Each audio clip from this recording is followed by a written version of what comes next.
River has no borders.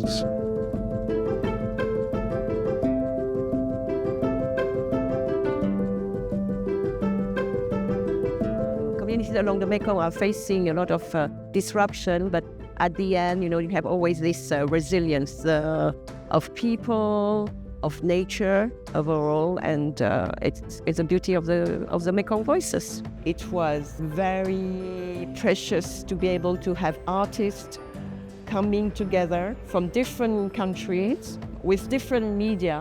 Some doing photography, some are doing installation, some are doing video, some are weaving. They share the same destiny and the same cultural heritage around the Mekong. I think art is a really powerful way of making sense of the world that we live in, and getting people to come together and care. Even though this work is about the Mekong River, I think there's a lot of valuable lessons that we can think through as Spartans and in the Michigan community, living so close to the Great Lakes and as well as the Red Cedar River and rivers around here, that there's so much we can learn about using art as a way to raise awareness, to build community, have solidarity, and that we really can learn from and be inspired by the artists that are in the exhibit and implement that in our own lives. Being Hmong, I'm interested in where we came from.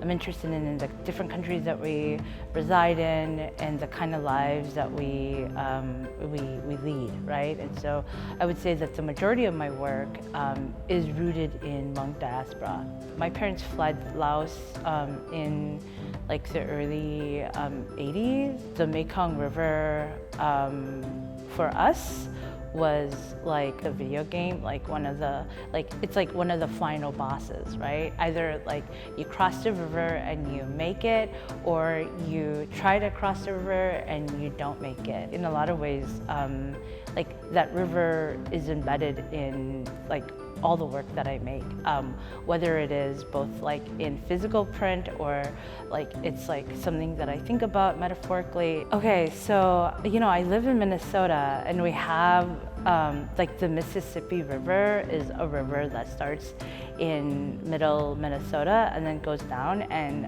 in the Twin Cities there's the Mississippi Delta, and there's all of that history, and then there's also the Mekong Delta and all of that history, right? And so there's while the histories are very different, but it's so charged too. Oftentimes my Hmong parents would often joke about the Mississippi being it's the American version of the Mekong. I mean, I'm always thinking to continue making, to continue being an artist, to continue having a practice.